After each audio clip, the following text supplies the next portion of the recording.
Mon nom est Bezambus et j'ai 28 ans. Ma mère est apparue à mon mariage vêtue d'ivoire. Au moment où ma cousine a chuchoté, presque incrédule, si elle portait vraiment du blanc, elle s'est tournée vers les 300 invités, a souri gentiment et a dit avec une clarté parfaite, comme si elle l'avait répété toute sa vie, que c'était couleur crème, chérie. Que quelqu'un devait ressembler à la vraie mariée ce jour-là. Je n'ai pas bronché. Je suis thérapeute agréée. J'ai passé 12 ans à aider les femmes à sortir de relations avec des mères narcissiques, alors que moi-même j'étais complètement aveugle à la femme qui m'avait élevée. Pendant notre première danse, elle a arraché le microphone au DJ.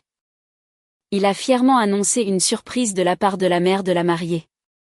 Mon mari s'est penché vers moi, sa voix basse et ferme, « Ne la regarde pas, regarde le mur du fond. » 300 têtes se sont tournées en même temps, et ce qu'elles ont vu là a exposé non seulement elle, mais a brisé tout ce que je pensais savoir de ma vie et a prouvé que le mariage que je pensais enfin me libérer faisait partie de son plan depuis le début. Mais cela n'a pas commencé cette nuit-là, cela a commencé 12 ans plus tôt dans ma chambre d'adolescente avec une caméra dont je ne savais pas qu'elle enregistrait encore. J'avais 16 ans. Mon père était parti une décennie auparavant. Il a disparu comme certains hommes disparaissent lorsque le poids d'une femme comme ma mère devient impossible à supporter en silence. Elle le mentionnait chaque fois qu'elle le pouvait, non pas pour lui manquer, mais pour tout mesurer à son absence. Chaque homme que je mentionnais finissait par être comparé à ce fantôme, et tous, sans exception, étaient insuffisants. Cette nuit-là, j'étais assise sur mon lit, du mascara coulant sur ma tête d'oreiller, triste à cause d'un garçon qui avait rompu avec moi pendant le déjeuner à l'école. Ma mère est apparue à la porte avec son téléphone à la main, la caméra déjà ouverte.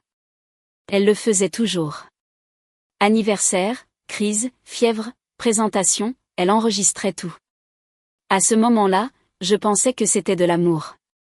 Maintenant, je comprends que c'était un inventaire. Elle s'est assise à côté de moi et m'a rapproché d'elle. « Tu ne me quitteras jamais comme il m'a quitté », m'a-t-elle dit. Ce n'était pas une question, c'était une sentence qu'elle s'attendait à ce que je lui rende en entier. « Je ne te quitterai jamais, maman », ai-je dit à travers les larmes. « Je te le promets. » Elle a embrassé ma tête. Son bras était autour de moi, mais son regard n'était pas sur moi. Et seulement des années plus tard, j'ai compris pourquoi. Parce que ses yeux étaient fixés sur le téléphone qui enregistrait encore sur la petite table avec le voyant rouge allumé. Elle m'a tenu 1 minute de plus. Puis elle s'est levée, a pris le téléphone, a vérifié l'écran et l'a mis dans son sac comme si elle rangeait un reçu. J'avais 16 ans et je ne savais pas que les promesses peuvent aussi être des armes. Je ne savais pas qu'elle construisait un arsenal que j'utiliserais un jour à mon propre mariage. Le matin de mon mariage, j'étais assise dans la suite nuptiale d'un club de campagne du Connecticut, dans un endroit où chaque détail semble approuvé par quelqu'un qui ne sourit jamais vraiment. Bridget Cléant, ma demoiselle d'honneur et la seule personne au monde qui m'ait jamais menti, fermait les 42 boutons de ma robe, comptant chacun comme si c'était une opération chirurgicale. « Bouton 19, a-t-elle dit. Il transpire presque, d'ailleurs. « C'est octobre, ai-je répondu. C'est la nervosité, a-t-elle dit sans me regarder. Un autre type d'humidité. Mon téléphone a vibré sur la commode. Un message de ma mère, je vais porter quelque chose de spécial pour toi aujourd'hui. Je l'ai montré à Bridget. Peut-être qu'elle est enfin gentille, ai-je dit. Bridget n'a pas levé les yeux. Paris, ta mère n'a jamais rien fait pour toi dans sa vie. Elle fait des choses près de toi, à propos de toi, ou contre toi. Jamais pour toi. Je n'avais pas tort. En 28 ans, chaque cadeau était venu avec une condition, chaque faveur une clause. Chaque geste d'affection était un dépôt qu'elle retirerait plus tard avec intérêt. J'ai posé le téléphone face vers le bas, mais mes doigts ne l'ont pas tout à fait lâché, comme si je n'étais pas encore prête à le relâcher. 20 minutes plus tard, je suis sortie dans le couloir et j'ai trouvé Donna Jal, ma belle-mère, qui m'attendait près des escaliers. Elle portait une robe rose pâle et douce, un foulard en soie drapé sur une épaule. Ce style des femmes d'une certaine classe du Connecticut qui parviennent à paraître simples sans effort après y avoir réfléchi pendant des heures. Donna était l'une de ces personnes qui parlaient plus avec le silence qu'avec les mots. Son foulard en disait toujours plus qu'elle. Elle s'est approchée et a pris mes mains. Tu as une belle robe, a-t-elle dit. Et puis elle a baissé un peu la voix, comme si elle l'avait gardée. Ta mère et moi nous connaissons depuis plus longtemps que tu ne peux l'imaginer. J'ai souri, essayant d'assembler le quartier, n'est-ce pas? Donna n'a pas répondu. Elle a baissé les yeux sur nos mains jointes, a serré une fois, puis a lâché prise. Elle a ajusté son foulard comme une armure et a marché vers la cérémonie sans dire un mot de plus. Je l'ai regardée s'éloigner. Quelque chose a changé en moi. Ce n'était pas de la douleur, ce n'était pas de l'alarme, c'était comme si une porte dont je ne connaissais pas l'existence s'ouvrait juste d'une fente. Je l'ai enregistrée comme on me l'avait appris dans le programme de master. Observer sans réagir. Garder la note pour plus tard. J'avais un mariage à traverser. En allant au jardin, je suis passé devant la pièce où la fleuriste finissait les bouquets. La porte était ouverte. 2 femmes, amies de ma mère, toutes 2 dans la soixantaine, parlaient à l'intérieur, tenant des verres de champagne qu'elles n'auraient pas dû boire à 3 heures de l'après-midi. Christin s'est occupé de tout, a dit une femme. La salle, la fleuriste, le banquet, elle a même choisi le DJ, a répondu l'autre.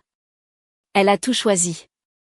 Il y a eu une pause et puis c'est devenu plus calme, comme si c'était une pensée qui leur avait échappé, même le petit ami. Elles ont ri avec cette légère complicité de femmes qui pensent plaisanter. Je me suis arrêtée. Ma main est restée sur le cadre de la porte pendant 3 secondes. Puis j'ai continué à marcher. Elle plaisantait. Elle devait plaisanter. La cérémonie a commencé à 4 heures. 300 invités ont rempli les chaises du jardin avec la lumière chaude de l'après-midi tombant sur les roses comme si c'était une scène préparée. Je pouvais les voir de derrière l'arche de pierre.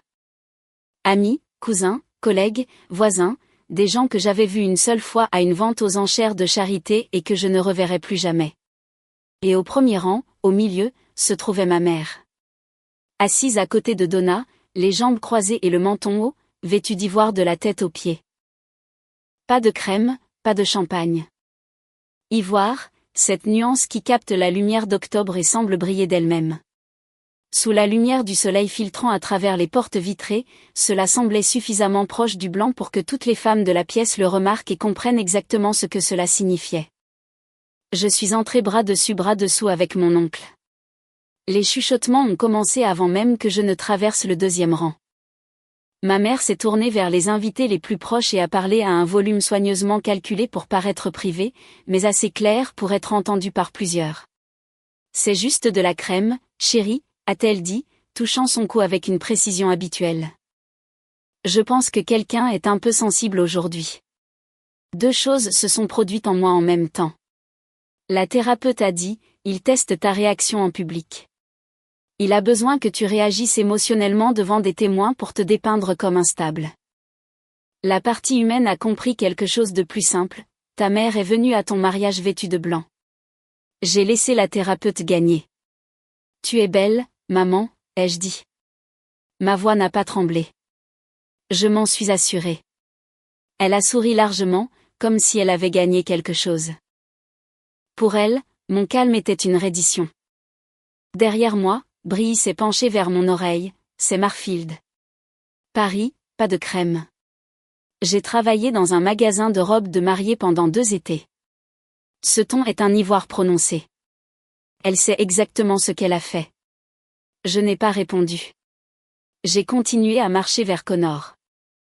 Il se tenait à l'autel, sa mâchoire tendue, ses mains jointes, me regardant avec une expression que je ne reconnaissais pas. Ce n'était pas de la nervosité, ce n'était pas de la joie. Il était alerte, comme un homme qui se tient entre quelqu'un qu'il aime et quelque chose qu'il voit déjà arriver. Quand je l'ai atteint, il n'a hoché la tête qu'une seule fois, presque imperceptiblement. Il l'avait vu aussi. La réception a commencé comme les réceptions dans le Connecticut le font habituellement. Champagne, canapé, compliments stratégiques et conversations qui semblent amicales mais mesurent tout. Ma mère a parcouru l'endroit comme si elle était en campagne. Elle a touché des bras, a ri une seconde de trop et s'est placée au centre de chaque groupe. Je l'ai vue s'arrêter près d'un cercle près du bar. Je suis si fière de ma fille, a-t-elle dit, plaçant une main sur sa poitrine. Elle est tout ce que j'ai, Mon monde entier. Une femme que je ne reconnaissais pas a essuyé une larme. Puis ma mère est apparue à côté de moi. Elle ne s'est pas approchée, elle est juste apparue. Comme certains types de personnes qui entrent dans votre espace sans la courtoisie d'arriver. J'espère que cela ne vous dérange pas, a-t-elle dit doucement, mais avec une légère inclinaison vers deux invités derrière nous. J'ai préparé quelque chose de spécial pour ce soir. Un privilège de mère. Elle a tapé doucement sur son verre de champagne, mais n'a pas bu. Elle ne buvait jamais lors d'événements. Cela interférait avec sa précision. Toutes les mères font ce genre de choses, a-t-elle ajouté. Tu comprendras un jour. Je l'ai regardée. Chaque partie de ma formation clinique criait la même chose. C'est de la normalisation. Elle fait en sorte que son comportement semble universel afin que s'y opposer te fasse paraître irrationnel. Je t'ai élevé complètement seule, Bézénie, a-t-elle dit, se tournant légèrement vers le couple derrière elle, s'assurant qu'il pouvait entendre. Chaque jour, chaque projet scolaire, chaque rendez-vous chez le médecin, tout. Ses yeux ont brillé au moment exact. Donnez-moi 5 minutes ce soir, a-t-elle dit. Ou allez-vous aussi me prendre cette culpabilité?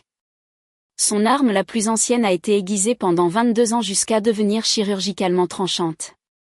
Le couple a hoché la tête avec empathie. La femme a touché le bras de ma mère. Bien sûr, tu la laisseras, m'a-t-elle dit, comme si j'étais le problème. Fais ce que tu as à faire, maman, ai-je dit. Ma voix est restée ferme. Elle m'a touché le bras. C'est ma fille. Je suis partie avec deux certitudes, qu'elle avait un plan pour cette nuit et que Connor en avait un aussi. Je l'ai trouvée derrière le bar, près de l'entrée de service. Elle se tenait près de la porte de Catherine, le téléphone à la main, sa mâchoire faisant ce geste qu'elle fait toujours quand elle est en train de résoudre quelque chose dans sa tête. Il va prendre le microphone, ai-je dit. Je sais, a-t-il répondu pendant la première danse. C'est là que le projecteur se met en marche. Je l'ai regardé. Quel projecteur? Connor m'a regardé calmement avec cette confiance inébranlable qu'il utilise lorsque les chiffres d'une feuille de calcul lui disent quelque chose que le client ne veut pas entendre. J'ai trouvé quelque chose, bête. Il y a 6 semaines, dans de vieux emails entre ta mère et la mienne. Les sons du jardin se sont estompés.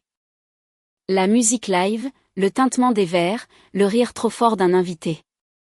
Tout s'est éloigné comme si cela n'appartenait plus ici. Ils ne se connaissent même pas, Connor. C'est ce qu'ils veulent que nous pensions, a-t-il dit. Il a pris ma main. La sienne était chaude et sèche. La mienne ne l'était pas. Ta mère et ma mère sont en contact depuis 3 ans, a-t-il dit. Même avant que nous nous rencontrions. J'ai senti la porte à l'intérieur de ma poitrine s'ouvrir un peu plus. Quoi que je fasse ce soir, a-t-il dit. Ne la regarde pas, regarde le mur du fond. Qu'est-ce qu'il y a sur le mur du fond? La vérité. Je suis restée silencieuse. La base de l'ensemble de cocktails vibrait sur le sol. Un serveur est passé avec un plateau de crevettes et ne nous a même pas vus.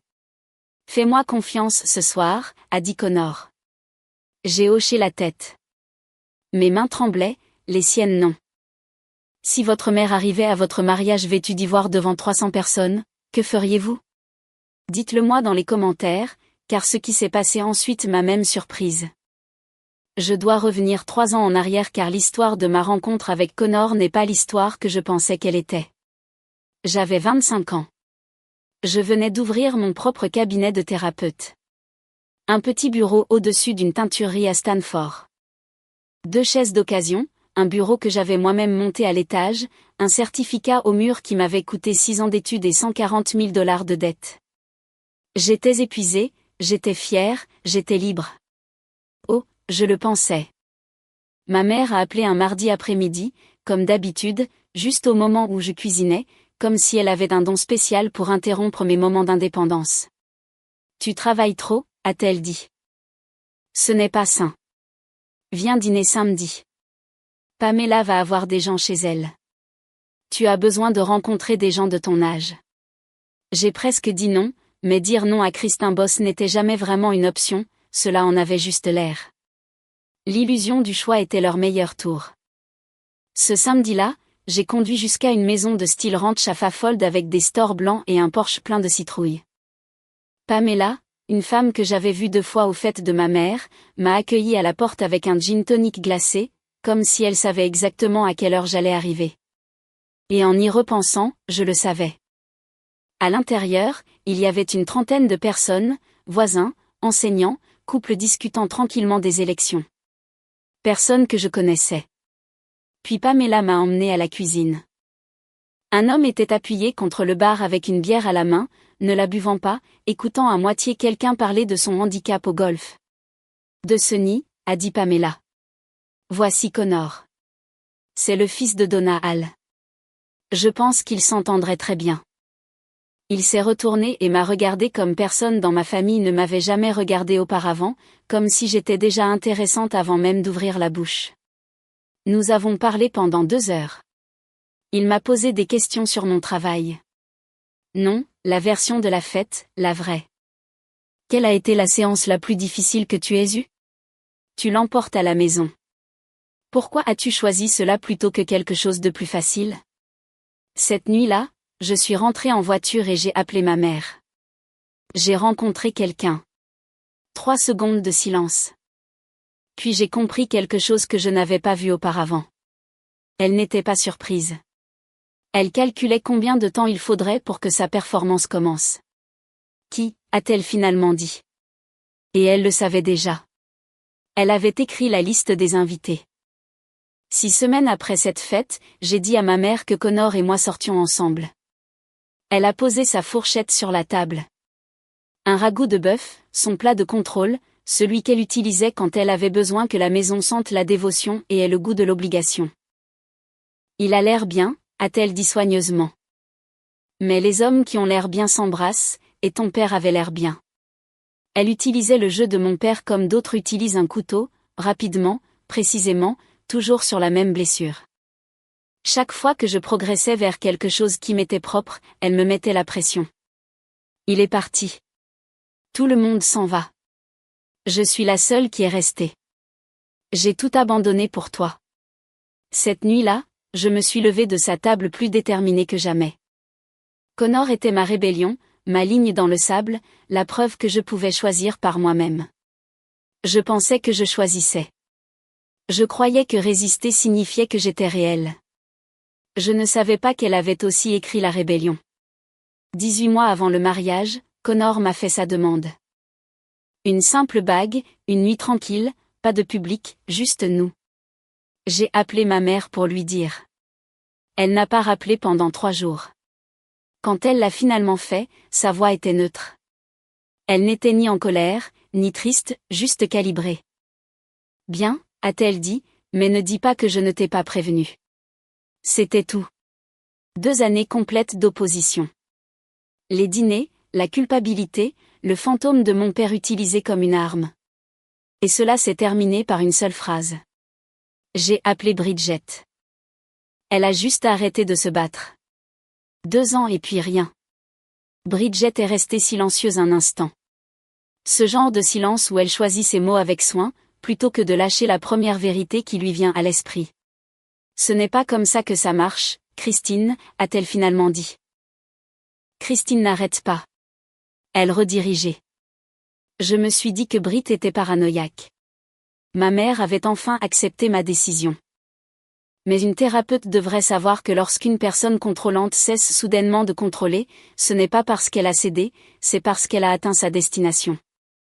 L'opposition n'a jamais été réelle, c'était de la navigation. Il y a un autre souvenir de cette époque que j'ai rejeté alors, mais qui ne cesse de revenir maintenant. Environ 8 mois après avoir commencé à sortir avec Connor, ma mère m'a traîné à un gala de charité au Fairfield Women's Club. Elle le faisait 2 fois par an. Elle s'habillait de ses meilleurs vêtements, se promenait dans l'endroit, rappelait à tout le monde qu'elle existait. Je détestais y aller, mais elle appelait cela une obligation familiale. Et dans le vocabulaire de Christina, cela signifiait que ce n'était pas facultatif. Nous sommes arrivés à 19h. À 19h15, ma mère avait déjà trouvé une table dans un coin où une femme vêtue d'une veste en soie bleue était assise seule, faisant tourner son verre de vin. Elle était élégante, sereine, avec des cheveux gris aux tempes qui semblaient intentionnels, non négligés. C'était Donna, je ne le savais pas alors. J'étais sortie avec Connor pendant 8 mois, mais je n'avais toujours pas rencontré sa mère. Il l'avait décrite comme compliquée et voulait attendre que les choses soient plus stables.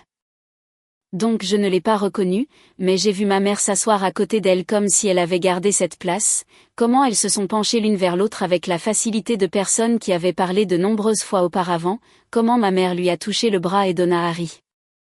Pas le rire poli d'une étrangère, mais le rire confortable de quelqu'un qu'elle connaissait déjà. Le final, et j'en profitais toujours. Qui est-elle, ai-je demandé quand ma mère est revenue. Juste une nouvelle amie, a dit Kristin, d'un comité auquel j'ai adhéré. Elle a changé de sujet, et je l'ai laissé faire. J'avais 25 ans et je croyais encore que ma mère avait des amis. Pas des alliances stratégiques. 8 mois après le début de ma relation, ma mère était déjà assise avec la future mère de mon mari à un gala de charité, et j'étais à 3 mètres, sans rien comprendre. Il y a un autre détail avant de revenir au mariage. 6 mois avant la cérémonie, j'ai aidé Donna à réorganiser le placard de la chambre d'amis. Nous étions déjà proches, ou du moins je le pensais. Elle me passait des boîtes, j'arrangeais des tissus, nous parlions de choses sans importance. Au fond d'un tiroir, j'ai trouvé une note manuscrite sur du papier de couleur crème.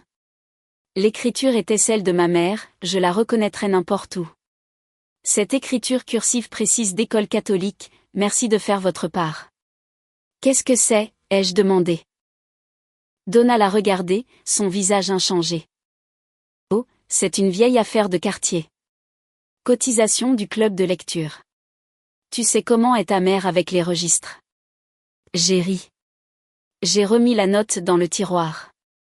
Cotisation du club de lecture de la main de ma mère. Avec le mot « part ». Je n'y ai pas repensé jusqu'à la nuit de mon mariage, quand j'ai réalisé que « part » ne signifiait pas une dette, cela signifiait un accord. De retour au mariage, l'heure du cocktail touchait à sa fin. J'étais au bord du jardin, regardant ma mère et Donna assises côte à côte à la table d'honneur. Ma mère avait insisté pour contrôler le plan de table. Je veux être proche de la famille de Connor, mieux les connaître, avait-elle dit. Maintenant, je les observais comme on m'avait appris à observer les couples en thérapie. L'inclinaison, le rythme, la synchronie, la main de Kristin sur l'avant-bras de Donna quand elle riait. Donna se penchant vers ma mère avec le naturel de quelqu'un qui connaissait déjà ce rythme. Ce n'étaient pas deux femmes qui s'étaient rencontrées à une fête de fiançailles 18 mois plus tôt. Leur langage corporel parlait d'années, leur coordination parlait de planification. Kristin en ivoire, Donna en rose pâle. Des couleurs qui n'avaient pas été choisies par hasard. Des couleurs qui se coordonnaient. Connor apparut à côté de moi. Tu vois, dit ta mère et la mienne. Le langage corporel. Elles ne sont pas étrangères. Je n'ai pas répondu. Kristin chuchota quelque chose. Donna hocha la tête. Quand se sont-elles vraiment connues, demanda Connor. Sa mâchoire était tendue. Non, quand elles nous l'ont dit. J'ai trouvé Donna près de la table des desserts, arrangeant une serviette qui n'avait pas besoin d'être arrangée. Donna, ai-je dit, puis-je vous demander quelque chose? Bien sûr, ma chérie. Comment avez-vous vraiment rencontré ma mère? Elle n'a pas bronché.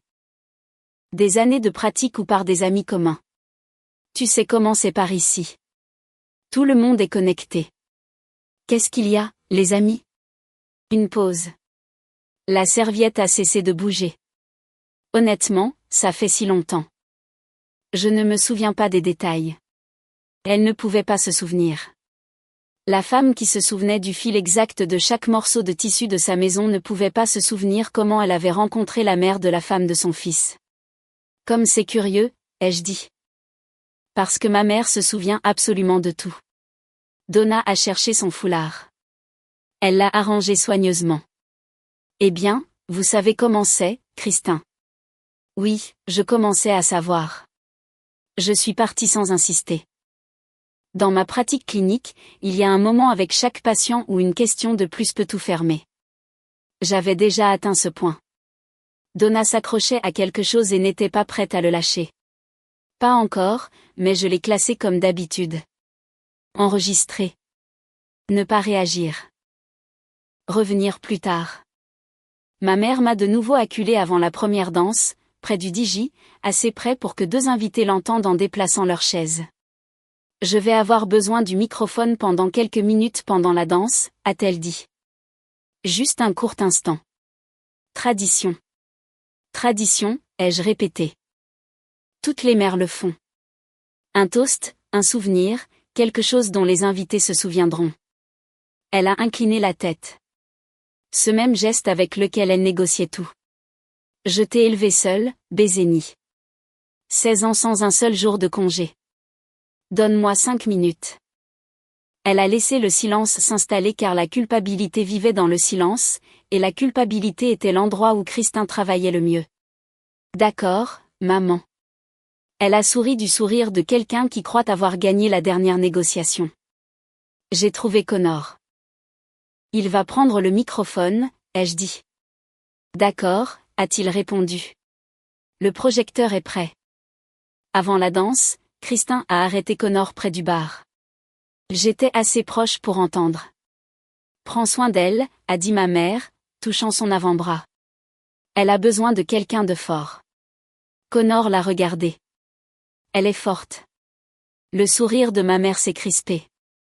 Juste un léger changement, assez pour qu'une thérapeute le remarque.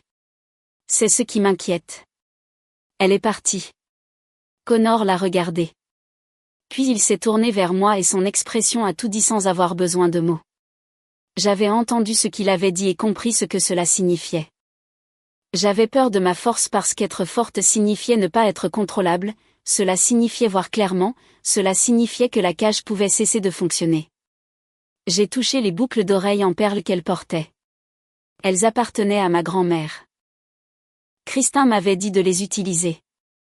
Tradition, avait-elle dit. Ta grand-mère aurait adoré.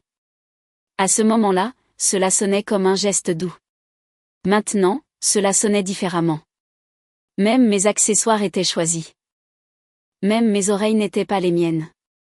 J'ai pensé à les enlever tout de suite, mais pas encore. Puis, quand cela signifiait quelque chose, 3 minutes avant la danse, je me suis enfermée dans la salle de bain.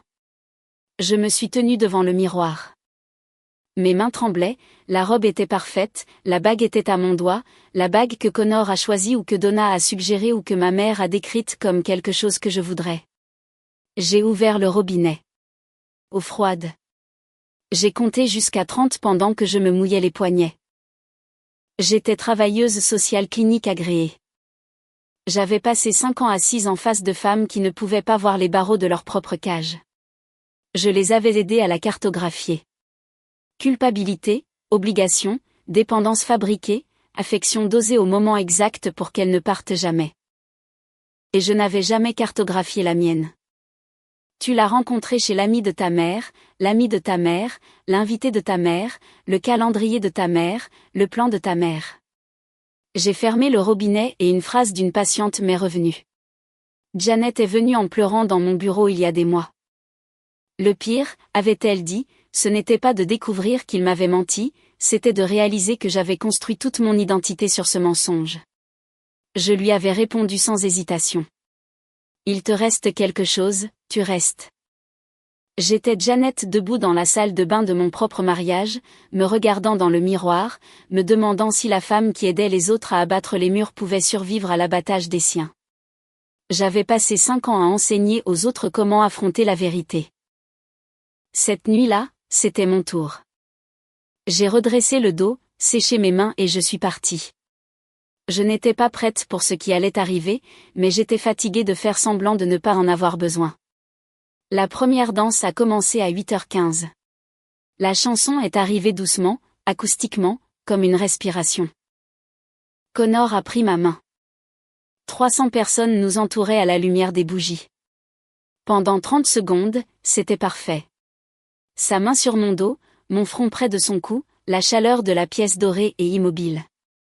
Puis j'ai entendu le son, le larcène du microphone alors qu'il s'allumait. Je ne me suis pas retournée. La main de Connor a serré plus fort, ne la regarde pas. La voix de ma mère a rempli la pièce, bonsoir tout le monde. Le mouvement de 300 têtes qui tournent, les couverts qui s'arrêtent, les téléphones qui sont ramassés. Je suis Christin Bus, la mère de la mariée. Pause. J'attendais des applaudissements. Quelques invités ont applaudi. Polis, bref. La plupart se sont contentés de regarder. J'ai une surprise ce soir, a-t-elle dit. Une surprise de la mère de la mariée. Un clic. Le projecteur s'est mis en marche, et puis il est apparu sur le mur principal, celui derrière la table d'honneur. Moi, 16 ans, assise sur le lit de mon enfance, pleurant dans un oreiller dont je me souviens encore l'odeur. La vidéo a commencé. Ma petite voix brisée venant d'un téléphone à l'ancienne, je ne te quitterai jamais, maman. Je te le promets. 300 personnes regardaient une mère rediffuser les pleurs de sa fille lors de la réception de son propre mariage. Regardez, a-t-elle dit, elle revient toujours. Personne n'a bougé, personne n'a ri, personne n'a applaudi.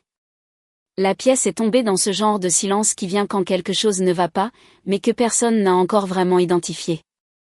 J'étais debout au milieu de la piste de danse à 28 ans, regardant mon moi de 16 ans faire une promesse qui était maintenant encaissée comme un chèque.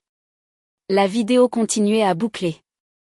Mon visage d'adolescente, gonflé par les pleurs, répétant les mots que ma mère avait gardés pendant 12 ans comme s'ils étaient des preuves. Autour de moi, l'atmosphère a changé. La femme d'ivoire, celle qui avait convaincu 300 personnes que sa robe était crème, venait de projeter une vidéo privée de sa fille pleurant à son propre mariage. Même ceux qui l'avaient défendue plus tôt ont commencé à bouger inconfortablement sur leur siège. Un homme à la table 9 s'est penché vers sa femme. « Est-ce qu'elle fait vraiment ça ?» a-t-il demandé. Elle n'a pas répondu. Il n'y avait pas besoin. Connor m'a serré la main une fois. Maintenant, il a chuchoté, « Regarde le mur du fond. » Je me suis retournée. Sur le mur opposé, derrière les invités, derrière le bar, derrière tout ce que Christina avait arrangé, un second projecteur était allumé. Connor l'avait caché derrière un arrangement floral. Il l'avait positionné ce matin-là avant l'arrivée des invités. Il l'avait connecté à son téléphone avec une application silencieuse. Le mur s'est rempli de textes, de mai. Capture d'écran, date, une chronologie en haut avec une police assez grande pour être lue de loin. De Christin Bozadona Halal. Sujet, j'ai trouvé la fille parfaite pour votre fils. La date est il y a 3 ans et 2 mois. 7 mois avant que j'entre dans la cuisine de Pamela et que je rencontre un homme que je pensais que l'univers avait mis là. En dessous, message après message. Christina donne. Donne à Christin. Capture d'écran avec les heures. Une stratégie, un plan. 300 têtes se sont tournées. Les chuchotements ont commencé comme du bruit. Qu'est-ce que c'est ? Ce sont des emails, Christine et Donna. Mes pieds ne voulaient plus bouger. Mes yeux ont parcouru la chronologie, comme lorsque je lisais des notes cliniques à la recherche du motif, de l'escalade, du point où l'histoire se brise. Et je l'ai trouvé. Email numéro 3 de ma mère à Pamela, la femme qui avait organisé la fête, invitez les samedis, asseyez-les ensemble. Ne me mentionnez pas. Ma mère tenait toujours le microphone sur l'autre mur. Derrière elle, la vidéo de moi à 16 ans continuait à boucler, et sur ce mur, la vérité continuait à apparaître.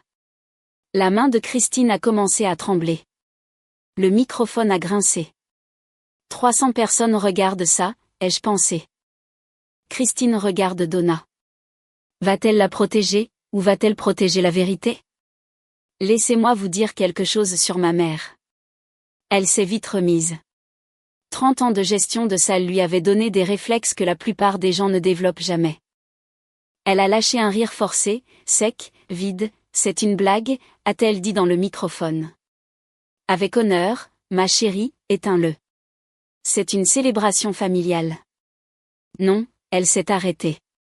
Cherchant le mot, elle l'a choisi avec soin, ce n'est pas un procès, c'est un mariage. Elle s'est tournée vers les invités. Cette expression, le visage d'une femme qui a déjà décidé l'histoire et s'attend à ce que tout le monde l'accepte sans poser de questions. C'est faux, a-t-elle dit, désignant le mur de sa main libre. Il l'a édité, manipulé. Je vous ai dit depuis le début que cet homme n'est pas ce qu'il prétend être. Certains des invités plus âgés se sont agités inconfortablement. Un homme a hoché la tête. Il connaissait Christine depuis 20 ans. La loyauté à l'ancienne ne se brise pas facilement. Regardez les dates, maman, ai-je dit, il ne l'a pas fait. Vous m'avez dit que ce n'était pas assez pour moi. J'ai continué, pendant 2 ans, vous avez essayé de l'arrêter. Chaque dîner, chaque appel téléphonique, chaque culpabilisation à propos de papa.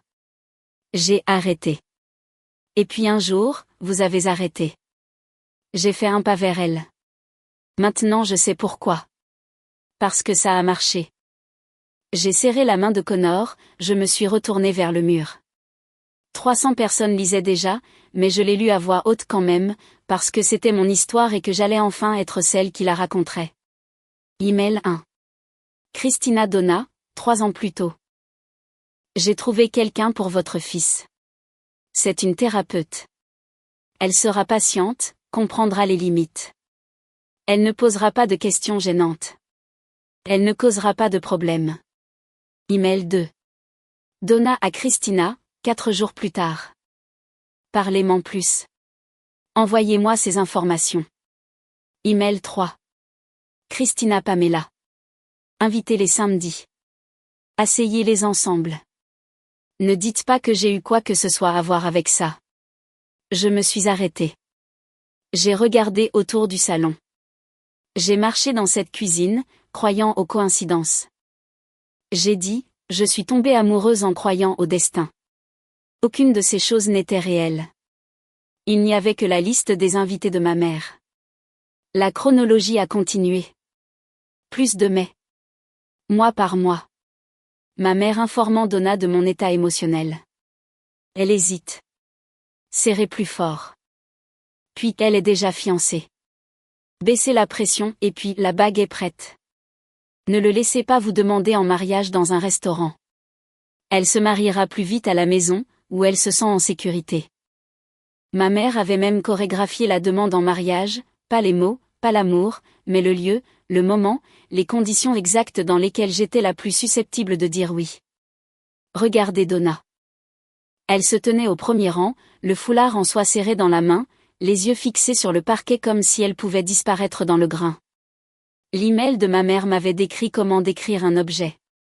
Patiente, ne résiste pas, ne cause pas de problème. J'avais énuméré mes qualités comme si elles étaient les caractéristiques d'un produit à vendre, pas comme une mère parlant de sa fille, mais comme un vendeur décrivant une pièce. J'étais là sur la piste de danse entre la jeune fille de 16 ans qui pleurait et la femme qui refusait maintenant de pleurer, attendant. Christine, tenant toujours le microphone, cherchait quelqu'un sur qui s'appuyer. Ses yeux trouvèrent la seule personne qu'elle croyait encore pouvoir la sauver. Donna, sa voix changea. Elle devint dure sans un troisième cheveu. Dis-lui, dit-elle. Dis-leur que c'est absurde. Dis-leur que nous n'avons pas planifié ça. Nous, un mot, 2 lettres, je les ai entendus. 300 personnes aussi. Le murmure grandit comme une vague. Il a dit nous. Il a dit nous. Donna se leva lentement comme si son corps pesait plus qu'il y a une seconde. Le mouchoir tomba de ses genoux sur la chaise vide. Elle ne le ramassa pas. Elle me regarda. Pas Christin, moi. 3 secondes. Les 3 secondes les plus longues de ma vie. Elle m'a dit, commença Donna. Sa voix se brisa, elle déglutit et essaya à nouveau. Christine m'a dit que si je l'aidais, elle s'assurerait que mon fils épouse une femme qui ne désobéirait jamais. Une femme patiente et reconnaissante qui resterait. Pause. 300 personnes ont cessé de respirer. J'ai accepté, dit-elle, il y a 3 ans. J'ai accepté l'accord. Accord. Pas amitié, pas introduction, un accord, un contrat entre 2 mères qui échangeaient leurs enfants comme s'ils étaient des actifs dans un portefeuille. Mais j'ai vu votre femme, dit Donna, se tournant maintenant vers Connor, et elle est devenue la personne la plus forte que j'ai jamais connue. Et je ne laisserai pas sa mère la lui enlever. La pièce expira en fragments. Un soupir au fond, une chaise qui racle, une femme à la table 12 les mains sur la bouche, un homme posant son verre sans le toucher à nouveau. Christin a baissé le microphone. Son bras est tombé comme si quelqu'un avait coupé un fil, mais elle n'avait pas fini. Les narcissiques ne s'arrêtent pas à la première chute. Chaque effondrement est un entracte. Elle a marché vers moi sans microphone, mais assez près pour que les premiers rangs l'entendent. Donna ne sait pas ce qu'elle dit, a-t-elle lâché. Elle est confuse. Elle est émotive. Après tout ce que j'ai fait pour sa famille, ai-je dit. J'ai trouvé une femme pour son fils. Elle s'est arrêtée, s'est écoutée et a changé. J'ai présenté 2 jeunes hommes. C'est ce que font les bonnes mères. Puis elle s'est tournée vers la pièce, les bras tendus, la voix montant. Elle revient toujours à moi. Cette vidéo le prouve. Ma propre fille de 16 ans me promettant qu'elle ne me quitterait jamais. Elle le pensait. Je l'ai laissé finir. J'ai laissé chaque mot remplir l'espace et s'installer. Elle avait 16 ans, maman, ai-je dit, elle s'est arrêtée. Elle avait 16 ans. Je pleurais un garçon qui m'avait largué au déjeuner et tu tenais une caméra. J'ai regardé la vérité s'installer. Pas vite, pas dramatique, lentement, comme de l'eau s'infiltrant dans une fissure dans le béton. Silencieuse, irréversible. Elle a ouvert la bouche. Rien n'est sorti. Connor s'est avancé, a tenu son téléphone toujours connecté au 2e projecteur, et a touché l'écran une fois. La dernière diapositive a rempli le mur. De Christin Bozadona Hall. Sujet, j'ai trouvé la fille parfaite pour votre fils. Et en dessous, un paragraphe. Chaque mot visible par les 300 personnes qui ne faisaient plus semblant de regarder ailleurs. Elle est thérapeute. Elle sera patiente, elle sera gentille. Elle ne partira pas. Elle ne sait pas comment. Elle ne sait pas comment. La pièce est tombée dans le silence. Pas un silence calme, un silence lourd. Elle ne sait pas comment partir. C'est pourquoi ma mère m'a choisi. Non pas parce que j'étais spéciale, non pas parce que j'étais suffisante, mais parce qu'elle était piégée. Parce qu'une femme qui a passé sa vie à enseigner aux autres comment s'échapper ne reconnaîtrait jamais sa propre cage. Une femme à la table 5, que je ne connaissais pas, a couvert sa bouche et a commencé à pleurer. Elle ne connaissait pas mon histoire, mais elle connaissait cette façon. Elle l'avait vécue. J'ai regardé l'email à nouveau. Elle ne sait pas comment. 4 mots. Tout expliqué. Pourquoi ma mère n'a-t-elle jamais eu peur que je quitte Connor? Pourquoi a-t-elle arrêté de se battre après les fiançailles? Pourquoi a-t-elle amené Marfil à mon mariage avec la confiance de quelqu'un qui avait déjà gagné? Elle m'a choisi parce que j'étais le genre de femme qui reste dans des endroits qu'elle devrait quitter. Celle qui appelle la douleur patience, qui confond la loyauté avec l'amour et l'obligation avec l'appartenance. Elle m'a choisi comme on choisit une serrure, non pas pour ce qu'elle est, mais pour ce qu'elle ne peut pas faire. Ma mère a continué à regarder le mur, ses mots, son email, sa syntaxe, sa ponctuation, la ligne d'objet écrite dans la même police qu'elle utilisait pour tout. C'était le sien, indéniablement. Le microphone, toujours par terre où elle l'avait laissé tomber, a émis un dernier bourdonnement d'interférence. Puis rien. C'est ce que 300 personnes ont vu ensuite. Christine a redressé sa robe couleur ivoire. Elle a lissé le tissu comme elle le faisait toujours avec tout, comme si les apparences pouvaient survivre quand l'essentiel s'était déjà effondré. Tout ce que j'ai fait, a-t-elle dit, c'était parce que je l'aime. Une mère a le droit de protéger sa fille. Une mère a le droit. J'ai fait un pas en avant. Mes talons ont cliqué sur le bois. Tu ne m'as pas protégée, maman. J'ai montré le mur. Diapositive 3. Connor a touché l'écran. Christina Donna est apparue. Elle pense qu'elle l'a choisi. C'est la beauté de la chose. Une voix de l'arrière, oh mon Dieu. Christine s'est retournée. Contexte. Ils sortent tout de son contexte. Donna. Dealer. Donna n'a pas bougé. Diapositive 7. Connor a parlé. Donna à Christine. Votre fille est venue dîner dimanche dernier. Elle est exactement comme vous l'avez décrite. L'accord est prêt. Connor a regardé autour de la pièce. Ma mère a confirmé l'accord il y a 5 minutes. 2 mères. Une entente, échangeant leurs enfants comme des cartes dans un jeu auquel aucun de nous n'avait accepté de jouer. Donna s'est levée à nouveau. Elle pleurait maintenant, n'essuyant pas ses larmes.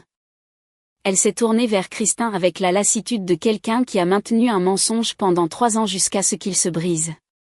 C'est fini, Kristin. Puis elle m'a regardée. Pardonnez-moi. J'aurais dû vous le dire le jour de sa demande. J'aurais dû vous le dire il y a 3 ans. Je l'ai écouté.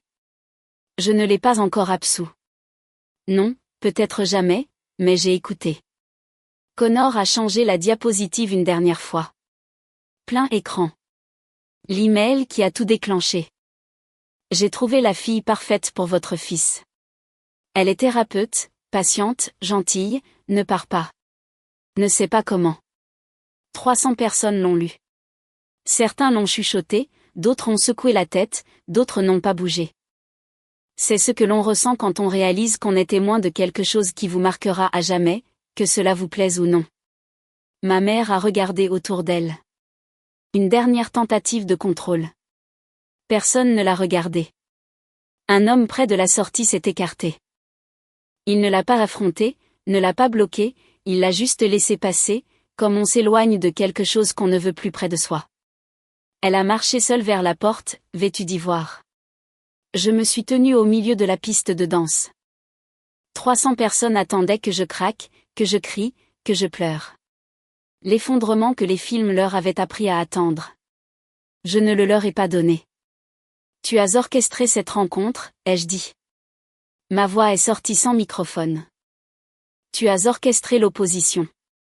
Tu as orchestré la fête chez Pamela et les 2 années de combat qui m'ont rapproché plus qu'elles ne m'ont jamais éloigné. Pause. J'ai regardé Connor. Mais tu n'as pas orchestré ce que je ressens pour lui. Ça, c'était à moi. Je me suis tournée vers le salon. Et c'est la dernière fois que tu orchestreras quoi que ce soit dans ma vie. J'ai retiré les boucles d'oreilles en perles de ma grand-mère, celles que Kristin m'avait dit de porter. Je les ai laissées sur la table la plus proche. Le son était petit, définitif. Personne n'a applaudi. Ce n'était pas nécessaire. Le silence a tout dit. Kristin est partie. Personne ne l'a suivi. Le DJ, Dieu le bénisse, a laissé la musique revenir lentement. Quelque chose de doux, quelque chose qui nous permettrait de respirer à nouveau. Connor m'a serré dans ses bras. R est apparu de quelque part et nous a serrés tous les deux dans ses bras. Pendant un instant, nous sommes restés tous les 3 au centre de 300 personnes qui réarrangeaient tout ce qu'elles pensaient savoir de ma famille. 30 minutes plus tard, je suis sortie sur le balcon. Octobre dans le Connecticut. Les lumières que j'avais choisies pendaient et bougeaient dans le vent, comme si le ciel était plus proche que d'habitude. Il faisait froid, je le sentais dans mes dents. Donna est sortie et s'est assise à côté de moi sans demander. Nous sommes restés en silence un moment. Pourquoi avez-vous accepté, ai-je finalement demandé. Elle a regardé ses mains. Les mêmes mains qui avaient signé l'accord, envoyé des emails et gardé le silence pendant 3 ans. Elle avait peur que Connor finisse avec quelqu'un qui ne comprenait pas le poids de la famille, a-t-elle dit. Christine a dit qu'elle avait trouvé quelqu'un. Patiente, stable. Elle a expiré. Elle avait raison sur qui vous êtes. Elle avait tort sur ce que cela signifiait. Vous avez envoyé l'email à Connor il y a 4 mois. Je l'ai étiqueté au cas où. Pour vos dossiers. J'avais peur de lui dire directement, alors je l'ai caché parmi des papiers et j'ai prié pour qu'il le trouve. Il l'a trouvé il y a 6 semaines. Je sais. Il m'a regardé. Quand il a appelé pour demander l'accès à mon ancien email. Je le lui ai donné. Je n'ai pas discuté. J'étais fatiguée du mensonge. Vous avez dit la vérité ce soir. Je l'ai dit 3 ans trop tard. Je l'ai regardé en connaissance de cause pendant 1000 jours, courageusement pendant 5 minutes, et j'ai essayé de comprendre ce que j'étais. Je n'étais pas une méchante, je n'étais pas une héroïne. Elle était le genre de personne qui accepte quelque chose de mal parce que c'est plus facile que de combattre quelqu'un comme Christine Buss et qui passe ensuite 3 ans à haïr la partie d'elle-même qu'il a acceptée. Vous me l'avez dit ce soir, ai-je dit. Cela suffira pour l'instant. Elle a pris ma main. Je l'ai lâchée, mais je ne l'ai pas serrée en retour. Connor est sorti quelques minutes plus tard et s'est appuyé contre la véranda. Silencieux. 6 semaines, ai-je dit. Tu savais depuis 6 semaines. J'ai failli te le dire la nuit où j'ai trouvé l'email, a-t-il répondu. Je suis resté à la table de la cuisine avec mon ordinateur portable ouvert pendant 2 heures. J'avais mes mots prêts. Pourquoi ne l'as-tu pas fait? Parce que si je te l'avais dit avant le mariage, tu aurais annulé, et je ne voulais pas qu'elle nous enlève ça. Il s'est aussi accroupi devant moi jusqu'à ce qu'il soit à mon niveau des yeux. Je t'ai épousé en sachant tout, bête. Je t'ai épousé parce que ta mère avait raison sur certaines choses. Tu es patiente, tu es bonne, tu n'abandonnes pas facilement. Pause. Elle a décrit ces choses comme si elles te rendaient contrôlable. Je suis tombée amoureuse d'elles parce qu'elles ne le sont pas. Les premières larmes sont venues, non pas celles qui brisent, celles qui apparaissent quand quelqu'un vous voit entière, avec toutes vos fissures, la structure exposée de comment vous êtes arrivé là. Et vous choisis quand même. Il m'a choisi parce que je ne savais pas comment partir, ai-je chuchoté. Et je t'ai choisi parce que tu n'as pas à le faire. Nous sommes restés ainsi pendant 1 minute. Les lumières au-dessus bougeaient dans le vent. À l'intérieur, quelqu'un a ri. Un vrai rire, pas un rire obligé. La fête a continué sans nous. Le monde a continué sans nous. Et pour la première fois en 3 ans, ce n'était pas une perte, mais une liberté. Tu crois que tout était faux, ai-je demandé. Comment nous nous sommes rencontrés, comment nous sommes tombés amoureux.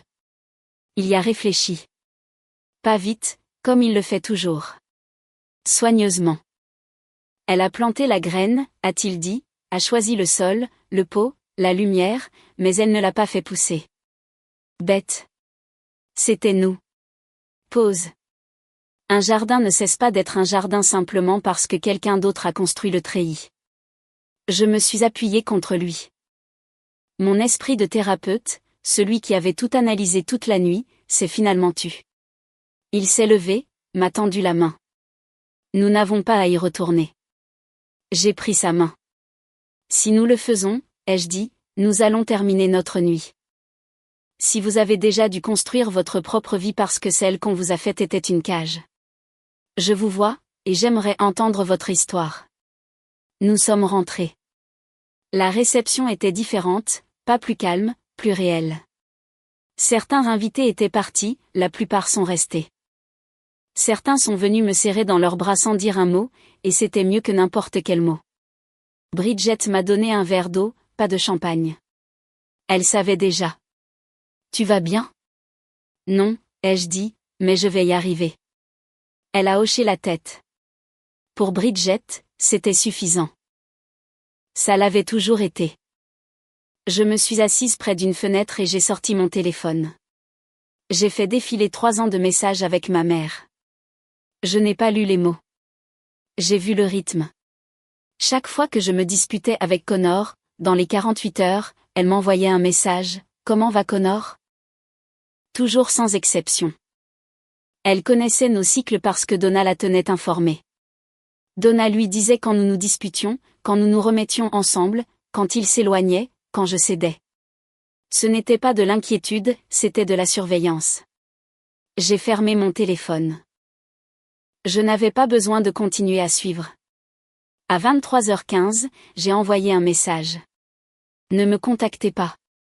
Quand je serai prête, si jamais je le suis, je vous trouverai. Non, plutôt. J'ai éteint mon téléphone. Je l'ai posé face contre terre sur la table. Vers 22h30, Britey s'est assise en face de moi. Elle avait bougé dans la pièce, ne socialisant pas, mais gérant, redirigeant les conversations, interceptant les ragots, guidant les gens vers le bar ou la piste de danse ou la sortie. Ils vont en parler pendant des années, a-t-elle dit. Que dites-vous, défendant votre mère, ceux qui la connaissent depuis plus longtemps? Je sais. Ils auront besoin de temps où ils ne le verront jamais. Britey a pris ma main, non pas comme un dos nu, non pas avec culpabilité, mais comme quelqu'un qui a tenu cette main pendant des années et n'a pas l'intention de la lâcher. Tu sais à quoi je pensais, a-t-elle dit. Cette nuit à l'université quand tu m'as appelé à 2 heures du matin parce que ta mère était entrée dans ta chambre et avait déplacé tes meubles pendant que tu étais en cours. J'ai presque ri. Elle a dit qu'il le faisait se sentir comme à la maison. Il marquait son territoire, a-t-elle dit. Il s'assurait que chaque pièce où tu entrais portait ses empreintes. Je l'ai regardée, la seule qu'il avait vue depuis le début, celle qui avait attendu 12 ans pour que j'arrive à la même conclusion. Celle qui n'a jamais dit « je te l'avais dit », même si elle aurait pu le faire 1000 fois. Merci, ai-je dit, de ne pas avoir abandonné. Je suis infirmière aux urgences, a-t-elle répondu. Je suis littéralement formée à attendre que les gens se réveillent. J'ai ri. Mon premier vrai rire depuis que le microphone était tombé.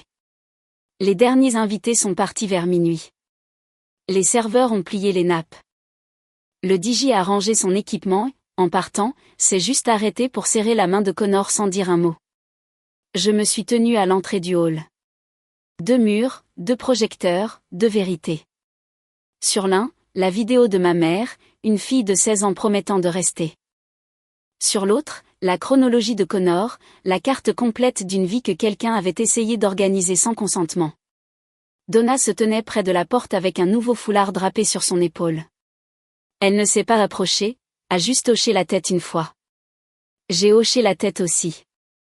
Ce n'était pas le pardon, c'était la reconnaissance. Reconnaissance que j'avais choisi le chemin le plus difficile cette nuit-là. Et cela importait. Pas tout, mais quelque chose. Nous nous reparlerons dans une semaine, peut-être un mois. Je m'assoirai en face d'elle dans sa cuisine et elle me racontera le reste. Ce qu'elle n'a pas dit ce soir, ce qui était trop grand pour une pièce de 300 personnes. Et je l'écouterai comme j'écoute en thérapie, sans jugement, sans interruption, comprenant que la vérité vient par couches et que personne ne les décolle tout en même temps. Mais ce serait plus tard. Cette nuit-là, la reconnaissance était suffisante. Connor a tenu mon manteau ouvert.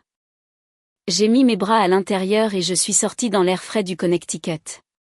Le vent d'octobre portait l'odeur des feuilles mortes et le doux écho de la cuisine de traiteur qui fermait. Derrière nous, l'endroit était toujours éclairé, chaud, doré, se vidant comme un théâtre après le dernier acte. Ma mère a organisé la rencontre, elle a organisé l'opposition, elle a organisé la fête chez Pamela, et 2 années de lutte qui m'ont rapproché plus qu'elles ne m'ont jamais éloigné. Mais elle n'a pas organisé la façon dont il me regarde quand je lis dans le fauteuil, les pieds sous les couvertures, oubliant que le monde existe. Elle n'a pas organisé la façon dont j'ai choisi de rester. Quand rester était difficile, quand le silence de sa mère me confondait et que le bruit de ma mère m'épuisait. Et l'amour a cessé de ressembler à un film et a commencé à ressembler à le fait de se montrer, même quand on n'a pas la force. Elle n'a pas organisé l'amour. Cette partie était à moi. Certaines mères construisent des cages et les appellent maisons. Elles garnissent les barreaux de culpabilité, peignent les fers à cheval de dévotion et disent à leurs filles que la clé est l'obéissance. Et certaines filles passent leur vie à apprendre à partir pour découvrir que partir n'efface pas ce qui était réel. Cela signifie simplement que l'amour n'a jamais été le sien à concevoir. Il a été le mien depuis le début. Mon nom est Besambus. J'ai 28 ans, et pour la première fois de ma vie, chaque décision que je prends désormais est la mienne.